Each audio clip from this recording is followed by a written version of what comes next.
우리는 계속해서 요한복음의 말씀으로 생명이신 예수라는 주제를 가지고 7주에 걸쳐서 예수님에 대해서 집중적으로 생각했습니다. 여러분, 요한복음에 보면 헬라어로 에고 에이미라고 해서 나는 누구누구이다 라는 자기 정의인데요, 예수님께서 직접 자기 자신에 대해서 이렇게 정의 내리신 말씀이 7번이 등장합니다. 이 말씀들은 모두 예수님께서 직접적으로 자기 정체성에 대해서 선언해 주신 말씀이었기 때문에 예수님에 대한 올바른 이해와 올바른 믿음을 가지기를 원하는 성도들이라면 이 말씀 하나하나를 잘 이해하고 온전히 믿음으로 받아들이는 것 굉장히 중요한 문제였습니다.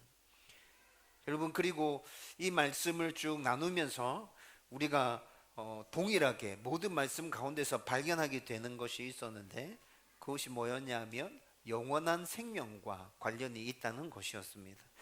그래서 예수님의 자기 정체성에 대한 선언의 말씀을 살펴보면서 제가 전체 주제를 생명이신 예수라고 그렇게 정한 것이었죠. 여러분, 또 이 말씀을 나누게 된 배경이 또 있습니다. 올해 다운교회 목표가 뭐였죠? 예수님에게까지 자라가자.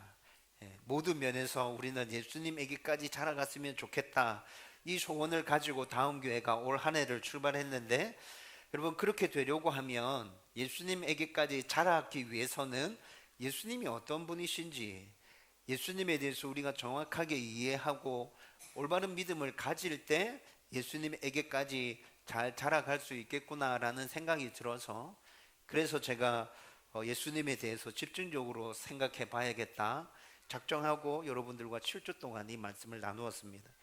여러분, 저는 7주에 걸쳐서 이 말씀 여러분과 함께 나누면서 영원한 생명이 되신 예수님에 대한 온전한 이해와 올바른 믿음이 저와 여러분들 가운데 굳건하게 세워지기를 소망하며 이 말씀을 나누었습니다. 그리고 또 우리 마음 가운데 예수님에 대해서 더 많이 알고 싶다, 내가 더 굳건하게 예수님을 붙들고 예수님을 믿을 수 있었으면 좋겠다, 이 강력한 도전이 저와 여러분들 가운데 끊임없이 계속 일어났으면 좋겠다. 여러분, 그 소원함을 가지고 7주 동안 여러분들과 함께 말씀을 나누었습니다.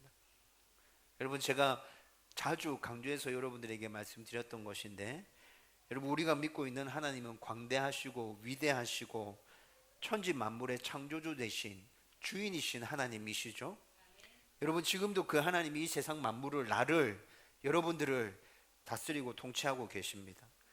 여러분, 따라서 우리는 그 하나님을 나의 머리로, 나의 지식과 지혜로 온전하게 다 알고 이해하고 그분을 다 받아들일 수 있다? 여러분, 이것은 우리의 착각입니다. 여러분, 절대 그렇게 될 수 없습니다. 여러분들이 하나님에 대한 분명한 믿음을 가지고 있습니까? 예수님에 대해서 분명한 믿음의 고백을 하고 있나요? 지금 당장이라도 내가 죽으면 목사님, 저는 천국 갈 수 있습니다, 구원의 확신이 있습니다, 예수님을 나의 구주로 믿고 있습니다 라고 자신 있게 답할 수 있습니까? 여러분, 그것은 지극히 정상적인 것이고 아주 훌륭한 믿음을 여러분들이 가지고 있다는 증거입니다. 여러분, 그런데 그 믿음은 그리스도인이라면 반드시 가지고 있어야 될 아주 기초 중에 기초인 믿음인 것이죠. 여러분, 저는 여러분들 모두에게 그 믿음이 분명하게 있게 되기를 주님의 이름으로 축원드립니다. 절대로 흔들리면 안 되는 믿음이죠. 여러분, 그렇지만 그 믿음이 있다고 거기에서 안주하면 안 됩니다. 여러분, 그 믿음이 있다 할지라도 우리는 지속적으로 하나님에 대해서 알려고 하는 생각, 하나님을 더 풍성히 이해하고 굳건하게 믿으려고 하는 그 마음을 가지고 우리는 계속해서 하나님을 사모하며 하나님께 나아가야 되죠. 우리의 구원자이신 예수님에 대해서도 여러분, 우리는 더 많이 알고 더 굳건하게 믿기를 소원하면서 끊임없이 그 예수님에 대한 갈망을 추구해 가야 한다는 것입니다. 여러분, 이렇게 하는 과정 중에서 그리스도인들에게 정말 중요한 것이 말씀을 읽고 말씀을 묵상하고 그리고 날마다 하나님과 대화하는 것. 여러분, 때문에 저는 교회 안에 여러 가지 훈련들과 여러 가지 모임들 있어야 되겠지만, 필요에 따라서 다음 교회도 그런 모임을 만들 수 있지만, 여러분, 제가 근본적으로 여러분들에게 부탁하고 싶은 건 하나님의 말씀을 붙들라는 것입니다. 기도를 붙들라는 것입니다. 우리가 하나님의 말씀을 붙들고 여러분들이 기도를 붙들고 있다면 다른 어떤 훈련보다도 여러분들은 그것을 통해서 하나님을 알아가게 될 것이고 굳건한 믿음 가운데 서게 될 것입니다. 여러분, 그리고 알게 된 것대로 여러분들이 가지고 있는 그 믿음대로 삶의 현장에서 그렇게 살아가십시오. 여러분들의 풍성한 하나님의 풍성한 은혜가 여러분들의 그런 삶 가운데 넘쳐나게 될 것입니다. 여러분, 오늘은 생명이신 예수 이 주제의 말씀을 마무리하면서 지금까지 나눈 그 예수님이 어떤 분이셨는지에 대해서 종합적으로 여러분들에게 말씀드리려고 합니다. 그리고 이 말씀을 함께 나누면서 우리가 예수님에 대해서 알게 되었는데 그 예수님을 어떤 믿음으로 받아들여야 되는지에 대해서도 함께 나누려고 합니다. 저와 여러분들이 마음과 귀를 열고 생명이신 예수님 다시 오늘 이 시간에 내 가슴에 새기고 내가 이 예수님을 주님 부르시는 그날까지 평생 알아가겠노라, 내가 이 예수님을 붙들고 굳건하게 서서 하나님과 행복하게 동행하며 살아가겠노라 다시 결단하는 시간 되기를 주님의 이름으로 축원드립니다. 여러분, 오늘 먼저 우리가 읽은 본문의 말씀 요한 1서의 기록 목적은 여러분 이 당시 활개를 치던 영지주의 이단들, 그 이단들의 잘못된 가르침을 바로잡고 올바른 믿음 가운데서 교회가 든든하게 세워지기를 소원하면서 요한이 지금 이 요한 1서를 기록하고 있습니다. 여러분, 교회가 시작되면서 2000여 년 전에 이스라엘 땅에서 교회가 처음 시작되어지잖아요. 그런데 교회가 시작되어지면서 동시에 이단들도 같이 생겨났습니다. 여러분, 이 시대에 한국 교회 안에 이단들이 굉장히 큰 문제로 지금 남아있죠. 그런데 그 문제는 교회가 시작되면서 같이 생겨난 문제들이었습니다.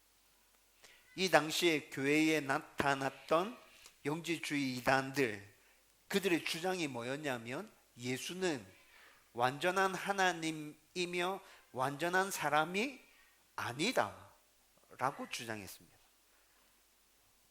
여러분, 이 사람들의 주장을 조금 간단하게 좀 이렇게 설명해 드리면 예수라는 한 사람이 있었습니다. 그런데 이 사람이 세례 받는 어느 날 성자 하나님이 이 사람 가운데 임하십니다. 여러분, 성경에는 성부 하나님, 성자 하나님, 성령 하나님 이렇게 삼위 하나님이 등장하죠. 그런데 이 하나님이 영으로 존재하시는 하나님인 거잖아요. 예수라는 사람이 있었는데 이 사람이 세례받는 어느 날 성자 하나님이 이 사람 가운데 임했다. 그리고 임한 그때부터 하나님께서 사역하시기 시작해서 이 예수가 모든 기적과 이적들을 펼치면서 하나님 나라의 복음을 전파하면서 그렇게 3년 반 동안 사역하셨고, 이 예수가 십자가에 달려 죽기 직전에 그 성자 하나님이 이 사람에게서 떠나가셨다. 영지주의 이단들의 주장은 이런 것이었습니다. 그렇기 때문에 예수라는 그 사람은 완전한 하나님이 아니었어, 이렇게 주장하는 거죠. 그런데 여러분, 예수님이 완전한 하나님이 아니시라면 성경에서 말씀하고 있는 우리의 구원과 관련해서 이루어 주신 모든 것들이 다 아무런 소용이 없는 것이 돼버리고 맙니다. 왜 그렇습니까? 여러분, 이것과 관련해서는 작년에 복음과 관련해서 구체적으로 우리가 집중해서 말씀을 쭉 살펴봤는데, 예수님이 참 하나님이셔야 했던 이유에 대해서 우리가 말씀을 나누었습니다. 여러분, 이 부분이 혹시 궁금하시다면 작년에 들었던 말씀 홈페이지에 가면 설교들이 다 올라가 있거든요. 그 말씀으로 돌아가서 복음의 내용들을 다시 한번 확인하고 들어볼 수 있었으면 좋겠습니다. 여러분, 간략하게 정리해 드리면 예수님이 반드시 하나님이셔야 했던 이유, 첫 번째, 하나님의 진노를 온전하게 감당하기 위해서는 하나님만이 가능했기 때문에 예수님은 참 하나님이셨습니다. 여러분, 제가 좀 전에 말씀드렸죠. 하나님은 광대하시고 위대하시고 완전하시고 완벽하신 분이십니다. 참 신이십니다. 여러분, 이 하나님을 우리의 머리로 다 이해할 수 없다니까요. 완전하고 완벽하신 분이신데 이 하나님 앞에 사람이 죄를 지었습니다. 이 하나님으로부터 벌을 받아야 합니다. 여러분, 완벽하고 온전한 하나님, 광대하신 하나님이 죄에 대해서 심판하시겠다 하는데, 여러분, 피조물인 인간이 그 심판을, 그 벌을 제대로 받을 수 있을 것 같은 생각이 드십니까? 여러분, 그것이 인간의 착각이라니까요. 피조물인 인간은 완전한 참신이신 하나님의 진노와 그 심판을 온전하게 감당해낼 수 없는 것이죠. 여러분, 그러면 하나님의 그 심판과 그 죄에 대한 벌을 온전하게 감당해낼 수 있는 분은 누구만 가능한 것입니까? 같은 심판하시는 입장에 있는 하나님과 동등한 지위와 신분을 가지고 있는 그분이라야만 가능한 것이죠. 그래서 하나님이신 예수님이 이 땅에 오시는 겁니다. 여러분, 그 예수님이, 하나님이신 예수님이 이 땅에 오셔서 하나님의 그 진노를 완벽하게 다 감당해 내시는 거예요. 하나님의 그 벌을, 그 심판을 하나님이신 예수님이 다 감당해 내시는 거죠. 그래서 예수님은 하나님이셔야만 이 모든 일들이 다 가능할 수 있었던 것입니다. 예수님이 완전한 하나님이셔야 할 두 번째 이유는 죄와 죽음의 문제를 완벽하게 해결하시기 위해서도 예수님은 반드시 하나님이셔야만 했습니다. 여러분, 하나님께서 에덴 동산을 만드시고 난 다음에 아담과 하와에게 말씀해 주셨습니다. 선악과를 따먹으면 죽는다. 이게 무슨 말이야? 죄 지으면 그 벌은 죽음이다 라는 하나님의 분명한 선언이었습니다. 그런데 인간이 하나님의 말씀에 불순종함으로 죄를 지었습니다. 그렇게 죄를 지은 인간에게 하나님께서 내리시는 벌은 죽음이었습니다. 죽음에 놓인 이 인간을 구원하기 위해서 죄 없으신 예수님이 이 땅에 오셨고, 인간을 대신해서 대신 죄를 다 뒤집어 쓰시고 십자가에서 대신 벌받아 죽어주셨습니다.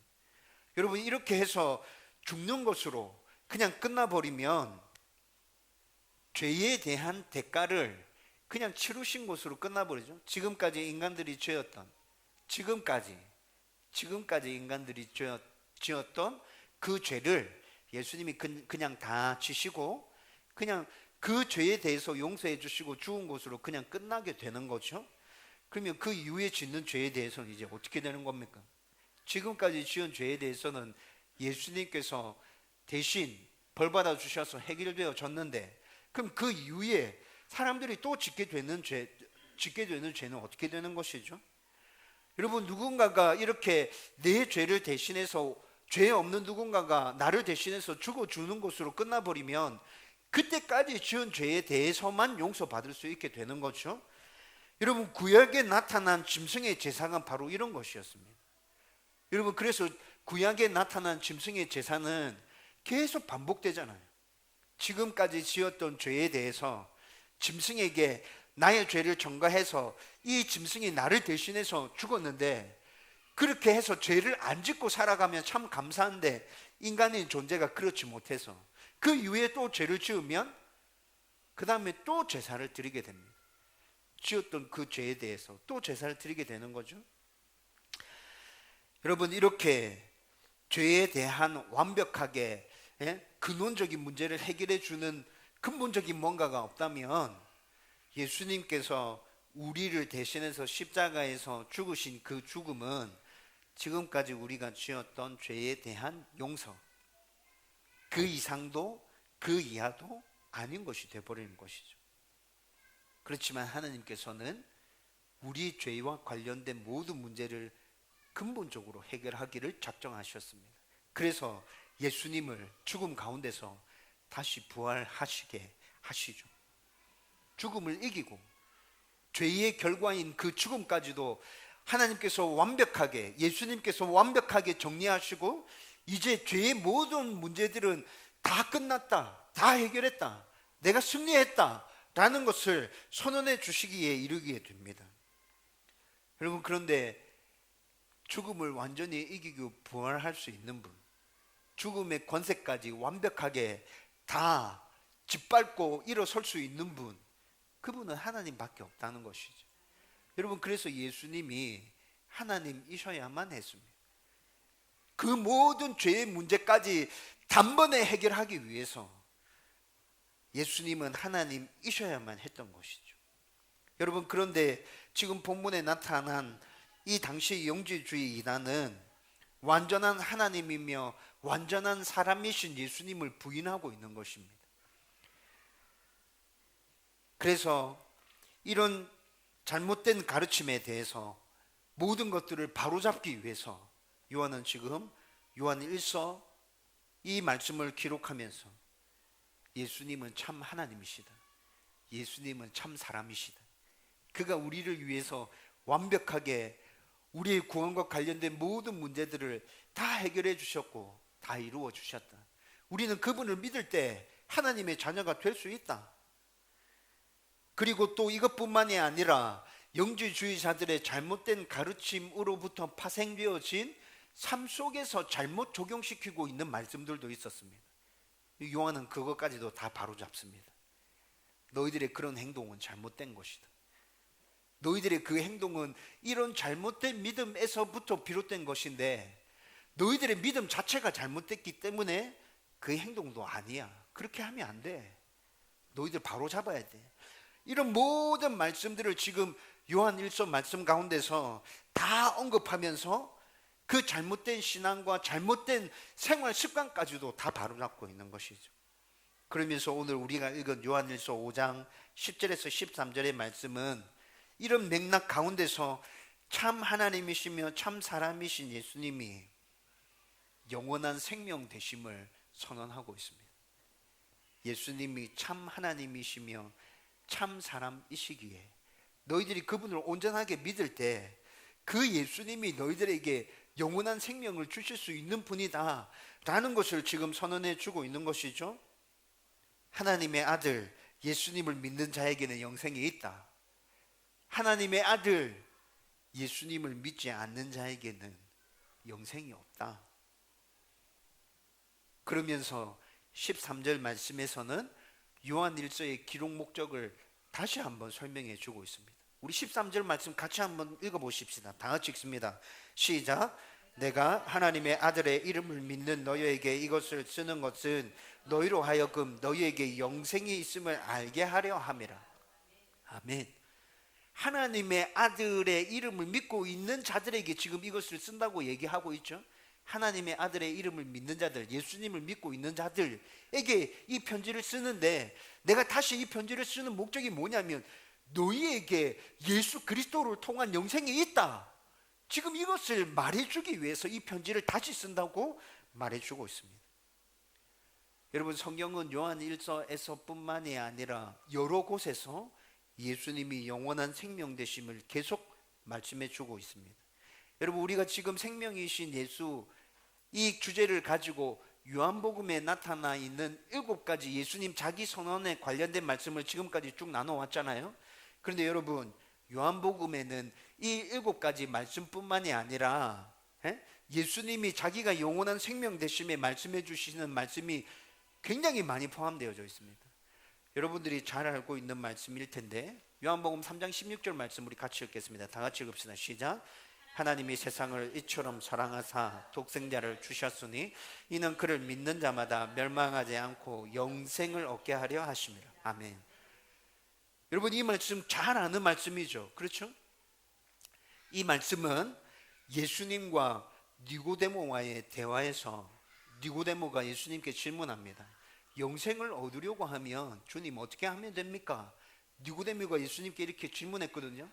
그 질문에 대한 답으로 예수님께서 지금 니고데모에게 주시는 말씀입니다. 하나님이 세상을 사랑해서 독생자를 보내셨다. 그 독생자를 믿는 사람은 영생을 얻는다. 지금 우리가 생각하고 있는 말씀의 주제를 가지고 이 말씀을 다시 말해보면 어떻게 됩니까? 내 안에 영생이 있다. 나를 믿으면 너는 하나님 나라 가게 될 것이다. 거듭나게 될 것이다. 여러분, 지금 예수님께서 니고데모에게 이 얘기를 하고 있는 것 아닙니까? 여러분 여기뿐만이 아니라 요한복음 17장에 넘어가면 여러분 요한복음 17장에서 예수님께서는 십자가에서 돌아가시기 전에 유월절 만찬을 하시고 이제 곧 겟셋마네 동산에 올라가셔서 기도하시면서 로마 군인들에게 잡혀가게 될 겁니다. 그런데 그 유월절 만찬 석상의 모임을 마무리하면서 제자들을 위해서 마지막으로 기도하는 모습이 요한복음 17장에 기록되어져 있습니다. 그런데 요한복음 17장 2절에서 3절 말씀 이렇게 얘기합니다. 같이 읽으십시다. 다 같이 읽습니다. 시작. 아버지께서 아들에게 주신 모든 사람에게 영생을 주게 하시려고 만민을 다스리는 권세를 아들에게 주셨음이로소이다. 영생은 곧 유일하신 참 하나님과 그가 보내신 자 예수 그리스도를 아는 것이니이다. 아멘. 여러분 이거 지금 예수님의 기도입니다. 제자들을 위한 마지막 예수님의 기도라고요. 그런데 그 기도가 어떻게 시작하냐? 17장 1절에서 5절까지의 말씀을 제가 요약해서 여러분들에게 말씀드리면 이렇게 됩니다. 하나님께서 이 세상의 모든 사람에게 영생을 주시기 위해서 저를 보내셨죠. 하나님께서 보내신 목적에 맞게 제가 모든 일들을 다 이루었습니다. 이제 최후로 마지막으로 십자가에 죽기 위해서 나아갑니다. 하나님, 제가 한 모든 일들을 통해서 아버지 되신 하나님께서 영광 받아 주신 줄로 믿습니다. 저를 통해서 모든 사람들이, 저를 믿는 모든 사람들이 영생을 얻게 될 것입니다. 여러분 지금 요한복음 17장 1절에서 5절까지의 말씀이 이렇게 요약되어진다고요. 지금까지 우리가 나누었던 요한복음에 나타난 예수님의 자기 선언도 뭐에 대해서 말씀하는 것이었습니까? 영원한 생명이신 예수. 7번에 걸친 말씀 모두가 영원한 생명이신 예수에 대한 말씀이었습니다. 여러분 제일 처음 우리가 나눈 말씀은 요한복음 6장 35절에 생명의 떡이신 예수였습니다. 사람에게 음식, 떡은 생명과 직결되어지는 가장 기본적인 것이며 가장 중요한 것이죠. 음식을 먹지 못하고 이 세상 가운데 살아갈 사람 누가 있습니까? 아무도 없잖아요. 주님께서 나는 생명의 떡이라고 말씀하십니다. 너희들이 영원히 살기 위해서 나를 반드시 먹어야 한다. 여러분 이 말이 무슨 말이에요? 너희들이 영원히 살기를 원한다면 나를 믿어야 돼. 그래 너희들이 영원히 살 수 있어. 지금 이 얘기를 하고 계시는 거죠. 그리고 두 번째, 세상에 빛으로 오신 예수님에 대해서 요한복음 8장 12절에서 말씀하고 있었습니다. 예수님께서 이 땅에 오시기 전에는 이 땅은 흑암 그 자체였습니다.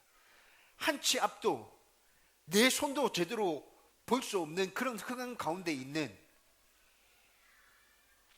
사단과 죄악으로 말미암아 흑암 그 자체였던 곳, 그곳에 예수님께서 빛으로 오셨습니다.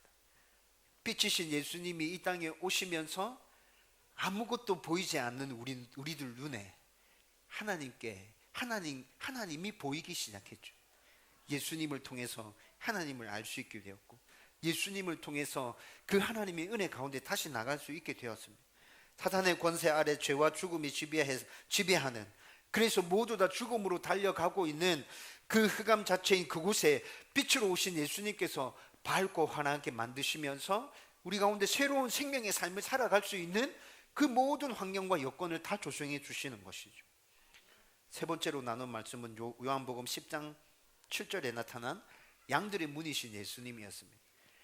여러분 이때 이 당시에 팔레스타인에서 양들을 치던 목자들은 양들에게 영양가 있는 신선한 풀을 먹이기 위해서 집을 멀리 떠나서 아주 먼 곳의 초장으로 이동할 때가 있었습니다. 그때가 되면 이들은 광야에서 들판에서 임시우리에서 잠을 자게 되죠. 그 임시우리는 문이 없습니다. 양들을 안전하게 보호해 주기 위해서 목자가 문의 역할을 하면서 그 입구에서 지키고 잠을 잡니다.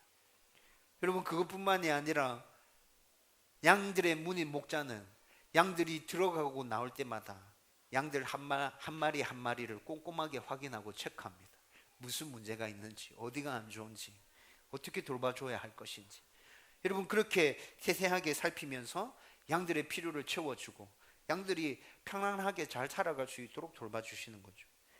여러분, 양들의 특징이, 양들은 눈이 어둡고 방향 감각이 없고 내 발이 하늘을 향해서 이렇게 들려지게 되면, 그렇게 누워버리면 자기 스스로는 절대로 일어날 수 없고, 여러분, 그 상태 가운데서 그냥 죽어버린다.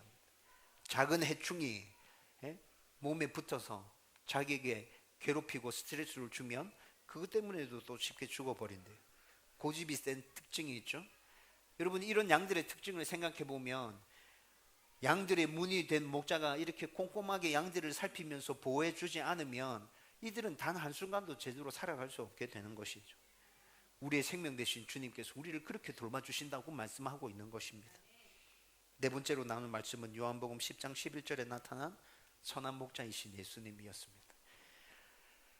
성경 본문을 쭉 살펴보면 선한 목자는 양들을 잘 안다고 말씀합니다. 그리고 선한 목자는 자기 양들을 사랑한다고 말씀합니다. 그러면서 주님이 우리의 선한 목자 되신다고 말씀하고 있죠. 주님께서 우리를 잘 알고 있고 우리를 사랑하신다고 말씀하면서, 너희가 어떤 어려움에 처한다면 내가 너희들을 구해내기 위해서 나의 생명을 걸 거야. 선한 목자는 양들을 지키기 위해서 자기의 생명을 버린다. 이렇게 말씀하시면서 우리를 어떠한 위험과 어떠한 위협 가운데서도 안전하게 지켜주시고 보호해 주실 것임을 주님께서 말씀해 주십니다. 다섯 번째로 나눈 말씀은 요한복음 11장 25절에 나타난 부활이요 생명이신 예수님이었습니다. 예수님께서 사랑하시던 나사로가 병들어 죽었습니다. 여러분, 나사로의 죽음 앞에서 나사로의 남매였던 마르다가 어떤 믿음을 가지고 있는지가 다 드러났습니다. 마르다에게 예수님에 대한 올바른 믿음도 있었고요, 잘못된 믿음도 있었죠. 예수님께서는 그 마르다의 잘못된 믿음을 바로잡아 주시면서 자기가 부활이며 생명이심에 대해서 선언해 주십니다. 나를 믿어라. 내가 부활이다. 내가 생명이다. 그런데도 예수님의 이 분명한 선포 앞에서 그 잘못된 믿음을 쉽게 바꾸지 못하는 마르다의 모습을 우리는 확인했었죠. 그런데 예수님은 끝까지 인내하고 참고 기다려 주십니다. 올바른 믿음을 가져야 된다라고 마르다에게 말씀해 주시는 그 예수님의 모습을 보면서 우리도 예수님에 대해서 올바른 믿음을 가지고 있는가라는 문제에 대해서 생각했었습니다. 여섯 번째로 나눈 말씀은 요한복음 14장 6절에 나타난 길이요 진리요 생명이신 예수님이었습니다. 여러분, 십자가 사건을 바로 눈앞에 두고 이제 구체적으로 모든 부분들에 대해서 제자들에게 다 설명해 주셨는데, 제자들이 이 이야기를 듣고 근심하고 걱정하고 불안해하죠. 그런 제자들에게 예수님께서 하나님을 믿고 나를 믿어라. 그러면 너희들 불안하지 않을 거야. 괜찮을 거야. 라고 말씀해 주십니다. 그리고 자신이 어디로 가면 무엇을 할 것인지에 대해서도 제자들에게 자세하게 다 말씀해 주시죠. 근데 제자들은 그렇게 풀어서 자세하게 말씀해 주시는 예수님의 말씀이 무엇인지 이해하지 못합니다. 도마가 질문하잖아요. 주님, 어디로 가신다는 겁니까? 그 도마의 질문에 예수님께서 나는 하나님께로 간다. 하나님께로 가는 길은 바로 나다. 내가 그 길이고 그 진리고 내가 그 생명이다. 주님께서 이렇게 해서 말씀하십니다. 다른 길은 없다. 다른 진리는 없다. 내가 그 길이고 그 진리고 내가 하나님이다. 내 안에 참 생명이 있다. 라고 선언해 주시죠. 여러분, 일곱 번째 나눈 말씀은 요한복음 15장 1절 말씀에 나타난 참 포도나무이신 예수님에 대해서 말씀을 나누었었습니다. 여러분, 포도원 농부는 누구였습니까? 하나님이셨죠. 포도나무는 누구였죠? 예수님이었습니다. 포도나무 가지는요? 저와 여러분들입니다. 이 말씀은 예수님과 성도들의 관계를 부각해서 말씀하신 것인데, 여러분, 참 포도나무이신 예수님께 가지인 성도들이 꼭 붙어 있어야 이 가지는 살 수 있게 되는 거죠. 그리고 꼭 붙어 있어야 이 가지는 열매를 풍성히 맺을 수 있게 되는 것입니다. 가지인 성도들이 맺는 열매는 성령의 열매라고 했습니다. 그리고 성령의 열매를 성도들이 풍성히 맺어가는 것은 예수님을 닮아가는 것이라 했습니다. 예수님을 닮아갈 때 우리는 하나님과 깊은 교제를 나누는 가운데 하나님께서 우리의 그 기도를 들으시고 응답해 주시는 은혜와 복을 누리게 될 것임에 대해서 나누었고요.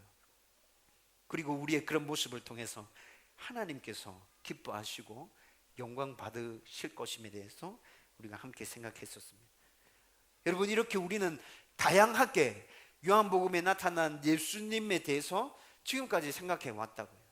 이 말씀들의 전체 주제는 하나로 통일되어지고 있었습니다. 제가 계속 말씀드리는 것처럼 생명이신 예수님이었습니다. 그리고 나타날 때도 있었고 눈에 보이지 않게 감춰지게 말씀하고 있었지만 7가지 말씀에서 공통적으로 우리에게 강력하게 전달하는 메시지가 있었습니다. 그게 뭐였습니까? 생명이신 예수, 이 예수를 믿어야 돼. 이 예수를 믿음으로 너희들이 영원한 생명을 소유할 수 있어 라는 메시지가 모두 다 포함되어져 있었습니다. 여러분, 그렇다면 우리는 여기에서 이제 예수님을 믿음에 대해서 생각해 봐야겠죠? 결론부터 말씀드리자면 구원을 얻는 믿음은 하나님의 선물입니다. 우리의 노력으로 얻어지는 것이 아닙니다. 여러분, 그냥 믿으면 됩니다. 그런데 많은 성도가 잘못 알고 있고 착각하고 있습니다. 성경에서는 계속 그것이 아니라고, 그거 틀렸다, 그거 잘못되었다, 너희들이 그 생각을 버려, 그거 아니야, 이게 진짜야 라고 성경은 계속 반복해서 말해주고 있지만 마르다처럼 우리의 잘못된 믿음을 쉽게 바꾸지 못하는 모습을 우리 가운데서 발견하게 됩니다. 여러분, 성경은 구원 얻는 믿음은 하나님의 선물이라고 계속 분명하게 말씀해 주고 있는데 에베소서 2장 8절과 9절 말씀 우리 같이 읽겠습니다. 다 같이 읽읍시다. 시작. 너희가 그 은혜를 인하여 믿음으로 말미암아 구원을 얻었나니 이것이 너희에게서 난 것이 아니요 하나님의 선물이라. 행위에서 난 것이 아니니 이는 누구든지 자랑치 못하게 함이니라. 아멘. 하나님이, 예수님이 완벽하게 이루시고 거저주시는 영원한 생명을 자신이 이룬 것인 양 자랑하지 못하게 하려고 하나님께서 그냥 선물로 우리에게 영원한 생명을 믿음을 통해서 주신답니다. 아마 우리의 영원한 생명을 위해서 우리가 조금이라도 노력해야 할 부분이 있었다면 우리는 반드시 그것을 자랑하게 될 것입니다. 여러분, 99% 하나님과 예수님께서 우리의 구원과 관련해서, 우리의 영원한 생명과 관련해서 99%의 일을 다 이루어 주셨고, 만약에 1% 요만큼은 너희들도 해야 되지 않겠나, 요것만 해라, 이렇게 우리에게 말씀해 주셨다면, 그래서 우리가 구원받게 된 것이라면, 여러분, 사람은 그 1% 자기가 한 것, 그것을 가지고 자랑하게 될 것입니다. 아닌 것 같아요? 나는 안 그래요. 어떻게 99% 하나님이 다 해주셨는데 꼴랑 1% 그거 해놓고 어떻게 그렇게 자랑해요, 목사님? 말이 안 되는 소리를 하세요, 목사님은. 여러분, 평상시 여러분들의 말들, 여러분의 생각, 여러분들의 행동 찬찬히 뜯어서 생각해 보세요. 나를 드러내려고 하고 내가 인정받기를 원하고 사람들이 나를 알아주면 좋겠다라는 생각과 마음을 가지고 말하고 생각하고 행동할 때가 얼마나 많은지 모릅니다. 여러분, 우리 안에 그렇게 인정받으려고 하는 마음은 인간이 가지고 있는 본성입니다.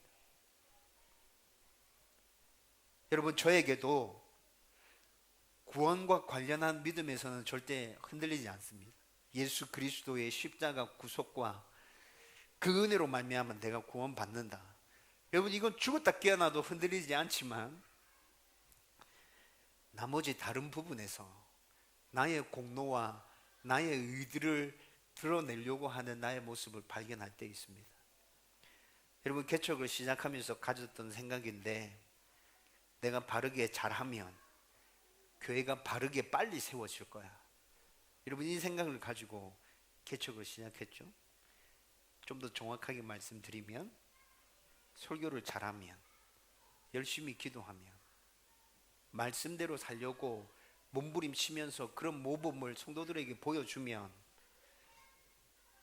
하나님이 주인이신 교회 빨리 세워질 거야 라는 생각을 가지고 시작했습니다. 그런데 생각처럼 빨리 성도의 숫자가 늘지 않았습니다. 전도를 안 해서 성도가 빨리 안 느나? 전도를 해야 되긴 해야 되겠는데 어떻게 하면 되지? 여러분, 제가 이런 생각을 하고 있었어요. 제가 가지고 있었던 이런 생각에서 뭐가 문제였는지 아시겠습니까? 내가 할 수 있다, 내가 해야 한다 라는 생각이 문제인 거죠. 여러분, 목사라면 설교 잘해야 합니다. 그래서 지금도 변함없이 가르침의 은사를 달라고 매일 기도합니다. 하나님, 저에게 가르침의 은사를 주십시오. 어려운 진리를 쉽게 바르게 잘 설명할 수 있도록 하나님 나에게 그런 은혜를 주십시오. 기도하고 있습니다. 온전한 말씀을 선포하기 위해서 일주일 가운데 상당히 많은 시간을 치열하게 몸부림치며 여기에다 시간을 투자하고 있습니다. 여러분, 목사라면 기도 많이 해야죠. 늘 기도해야죠. 저 정말 기도의 사람 되고 싶습니다. 목사라면 또 말씀대로 살려고 몸부림쳐야 하죠. 성도들에게 모범이 돼야 되는 것 당연한 거 아닙니까? 목사라면 늘 전도해야 되고, 목사라면 예수님 자랑하는 일에 있어서 주저함 없이 늘 그 일이 즐겁게 기쁘게 잘 되어야 되죠.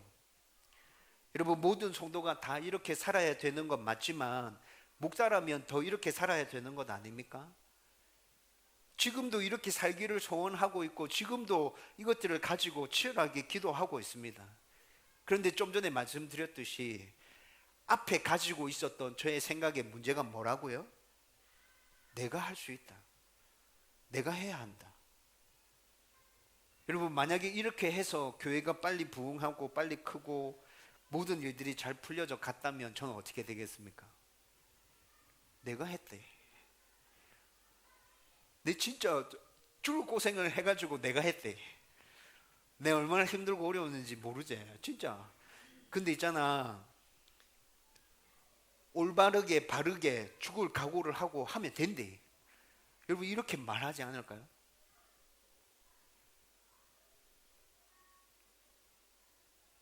작년 11월부터 정말 모든 것들이 다 하나님의 은혜이구나 라는 것들이 깨달아지기 시작했습니다. 여러분, 제가 그래서 말씀드렸죠. 은혜 아니면 살아갈 수 없네. 은혜 아니면 살아갈 수가 없네. 여러분, 이 찬양 11월 달부터 얼마나 많이 들었는지 모릅니다. 2달 동안 매일 교회 오면 그 찬양 틀어놓고 하루를 시작했습니다.